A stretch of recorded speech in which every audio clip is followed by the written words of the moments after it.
కేంద్రంలో కాంగ్రెస్ అధికారంలోకి వస్తే మరోసారి మాఫియా రాజ్యం ఏలుతుందన్నారు కేంద్ర మంత్రి కిషన్ రెడ్డి. యూపీ, బీహార్లో బుల్డోజర్లను రద్దు చేస్తామని కాంగ్రెస్ నేతలే అంటున్నారని గుర్తు చేశారు. అందుకే కాంగ్రెస్ ను గెలిపించాలా అని ప్రశ్నించారు. నరేంద్ర మోడీ 10 ఏళ్ల పాలనతో భారత్ కు ప్రపంచవ్యాప్తంగా గుర్తింపు వచ్చిందన్నారు కేంద్ర మంత్రి కిషన్ రెడ్డి. గతంలో నిర్వహించే ప్రతి అసెంబ్లీలో 100 స్ట్రీట్ కార్నర్ మీటింగ్స్ నిర్వహించాలి. చిన్న చిన్న సభలు, సమావేశాలు. అవి ఎక్కడెక్కడ జరుగుతారనేది మండలాల్లో కూర్చొని దాన్ని నిర్ణయం చేసుకోవాలి. కానీ మనం రాష్ట్ర పార్టీ నుంచి కానీ మన లోక్సభ నియోజకవర్గం నుంచి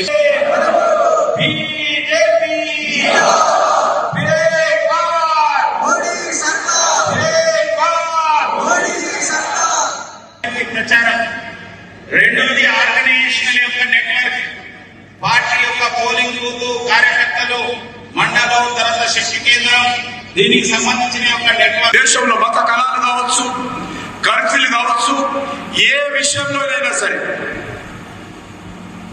బిఫోర్ నరేంద్ర మోడీ పరిపాలన బాగుంటేనే ఓటేయాల్సిందిగా మనం ప్రజలను కోరాలి. అంతేకాదు, దేశంలో మాఫియా రాజ్యం ఏ రకంగా ఉండింది గతంలో. ఉత్తరప్రదేశ్ తీసుకున్నా, బీహార్ తీసుకున్నా, హర్యానా తీసుకున్నా, ఏ రకమైనటువంటి మాఫియా రాజ్యం ఉందో గతంలో మనం చూసాం. ఈరోజు చెప్తున్నది కాంగ్రెస్ పార్టీ, మేము అధికారంలోకి వస్తే బుల్డోజర్ రాజ్యం రద్దు చేస్తామని.